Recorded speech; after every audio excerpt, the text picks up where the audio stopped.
So, hi. Oh my God, this is so much fun. Hello. girl, see, we had a little conversation before Dua came downstairs, and I let her know, I was like, they have been waiting for you for literally almost a year, and I don't think you believe me. So, guys, make some noise if you've been waiting since September. Thank you guys so much.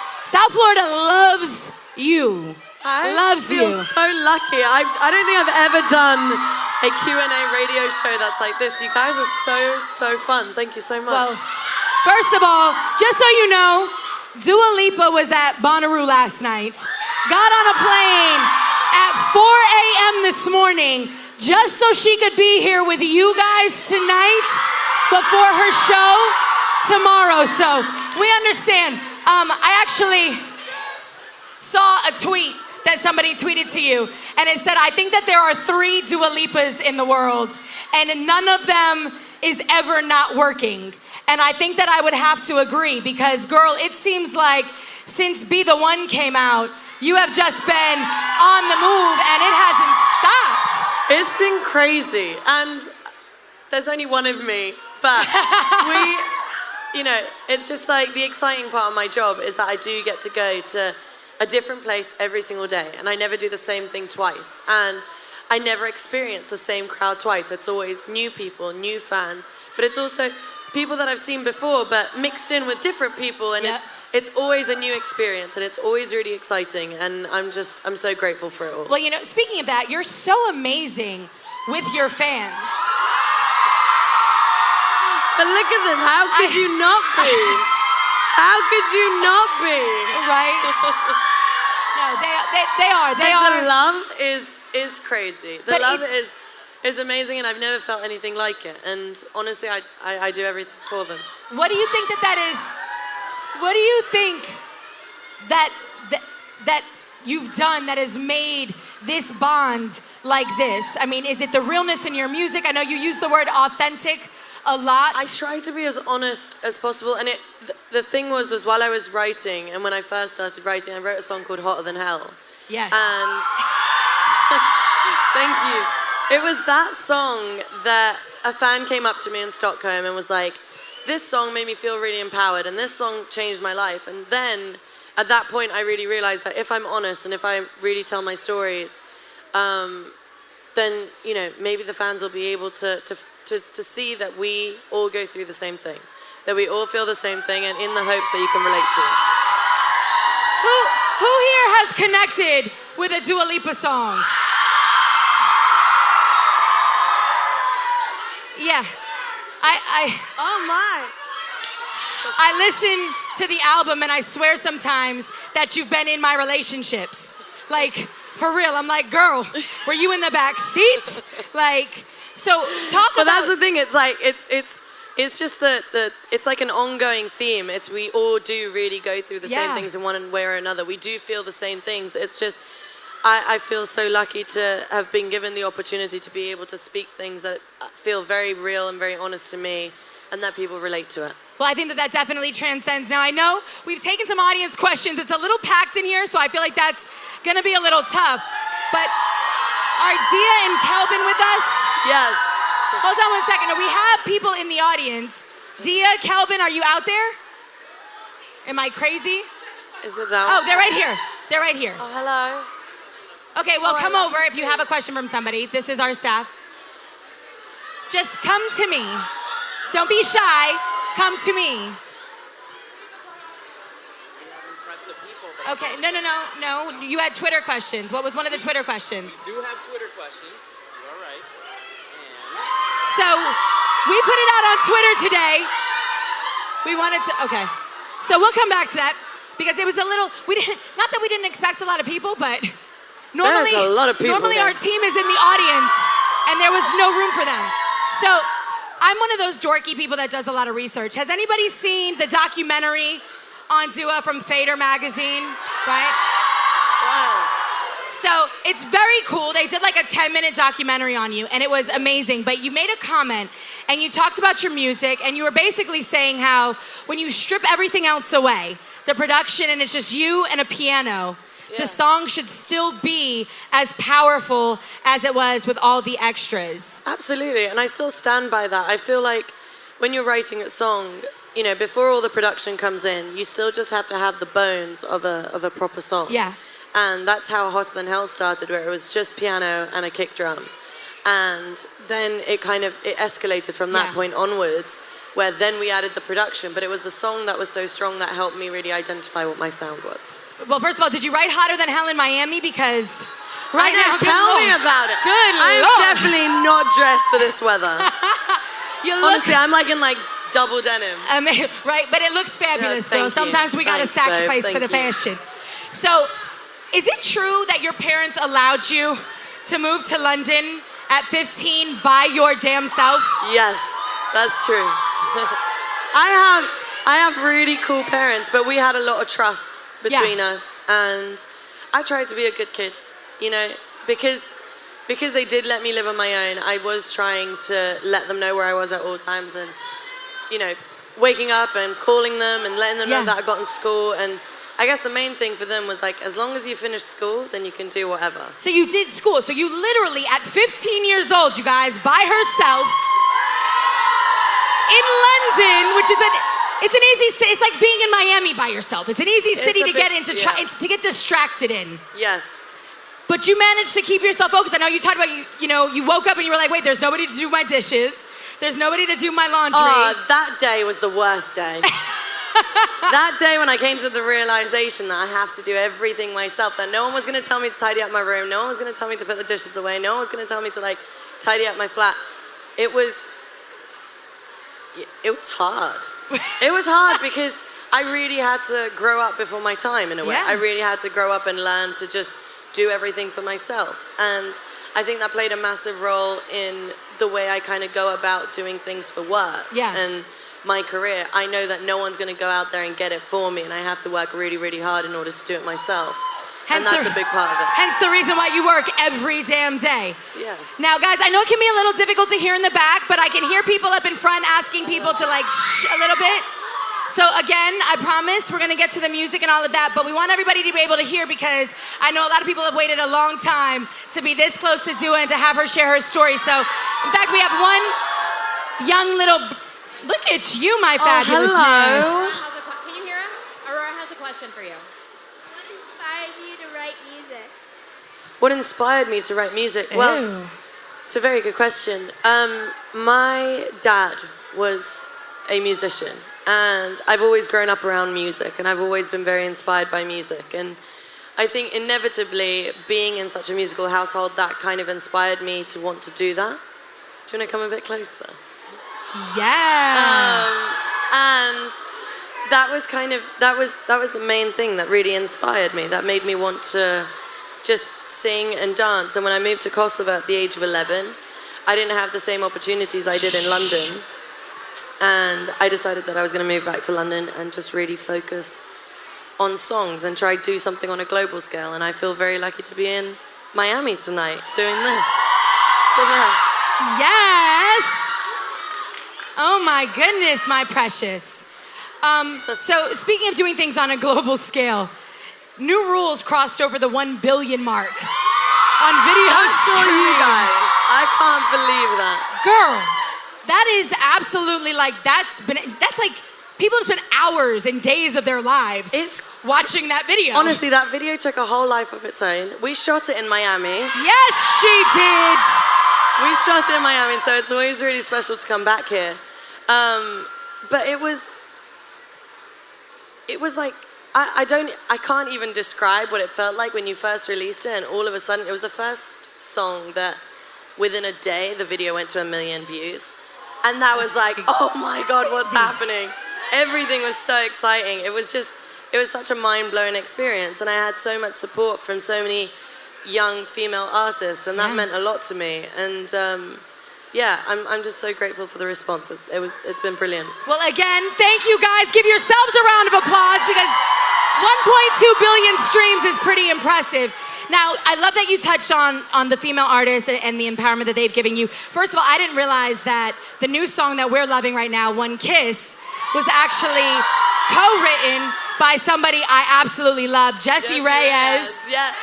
Now, if you didn't know, Jessie actually spent time working right in this area. Oh, she did? Yes, here in South Florida. She's Colombian. Any Colombians in the building? So I was really excited to see that because as a young woman and as somebody that is doing what you're doing in this game, to be willing to work with other women is such a beautiful thing. Oh my God, absolutely. I feel so, it's so, for me personally, I find it much easier to speak to girls. Okay. And yes, make some noise for that. And when I'm in the studio, and a lot of the co-writers that I work with are girls. Yeah. Because I guess they just understand me on a different level. And I guess over time I've just made lots of friends with the co-writers, male and female, and they've just become some of my closest friends because they know me better than I know myself, because I've opened up to them in a way that I probably haven't opened up to anyone. Just to be able to dig down really deep and get the songs that I want to get that really, you know, bring out the true and honest story. Do you keep a diary and then kind of go back to that? Like, where do you pull from? Yeah. Do you give that to other songwriters? Like, here's my heart and my innermost I don't everything. show them my notes, but Okay. I tell them. Got you.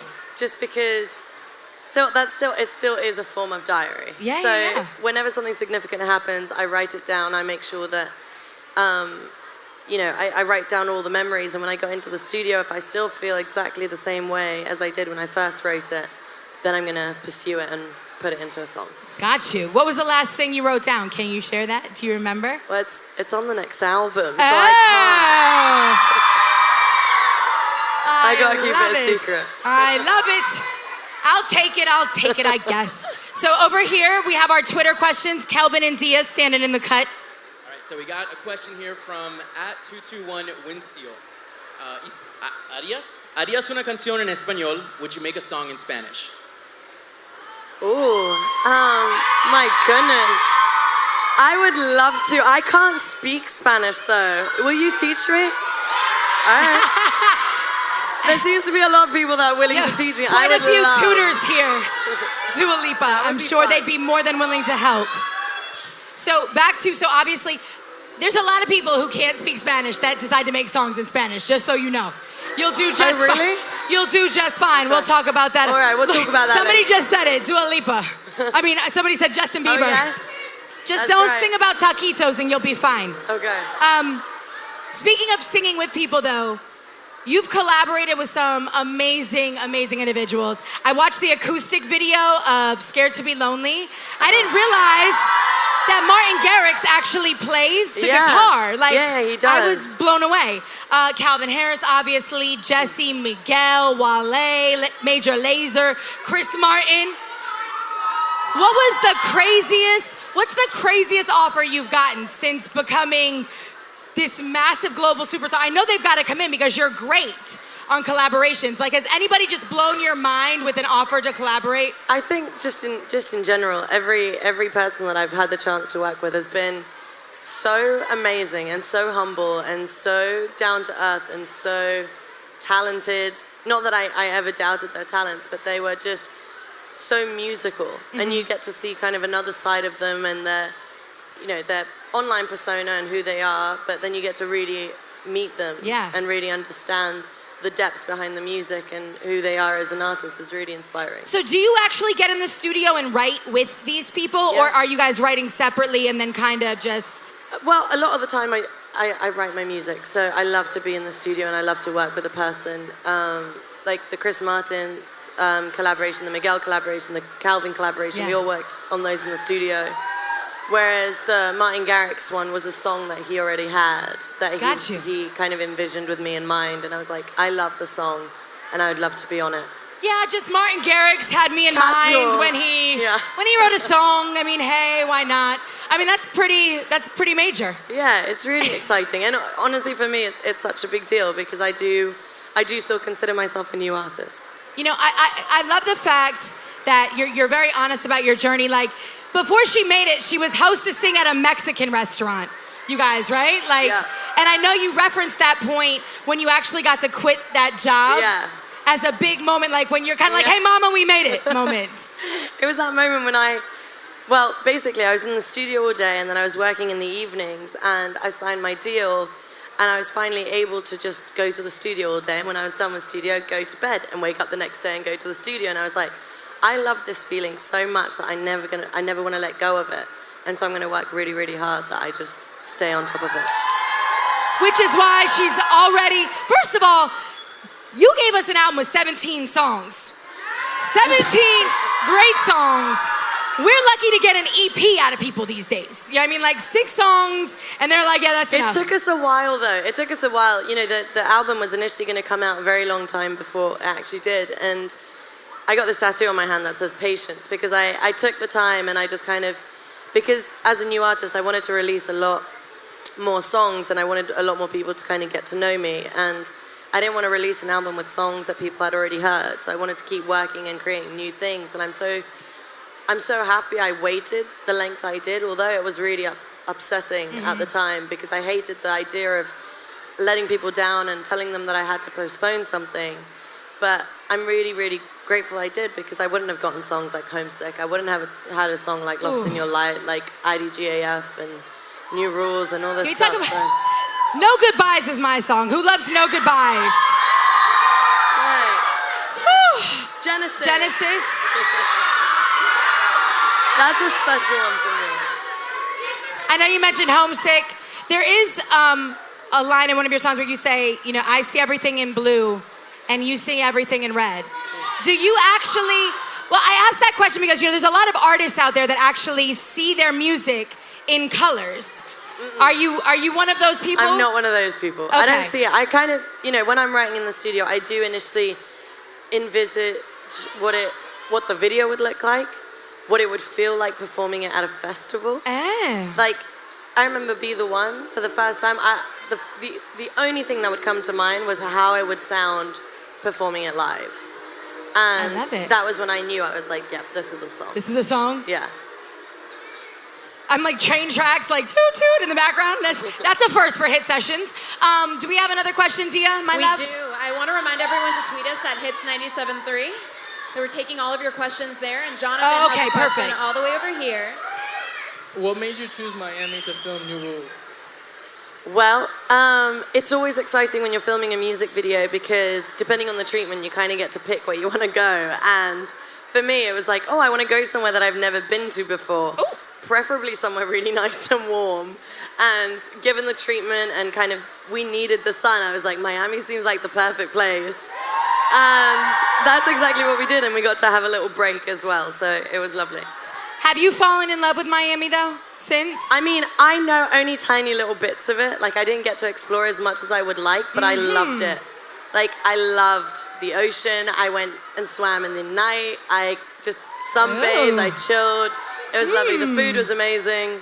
So you loved it? Yeah. Well, you're welcome here absolutely anytime, Oh my God, my love. as long as you guys will have me, I'll be We there. love having you. Now, I know you used to post covers on YouTube. I did, yeah. You know, you never say I was like a YouTube star, but you did things. But now it's cool because people are posting covers of your songs. Yeah. Like, do you ever go in and just like watch them or like I leave love comments? watching them. I also get lots of them sent to me, like on a daily basis. I get lots and lots of covers, and what's so amazing is when I watch them, I know exactly what it feels like to be behind the camera, to put that camera on, and to kind of just sing to yourself. And it's lovely. I absolutely love it. Anybody out here do YouTube covers? Anybody? Right, I know we have a few.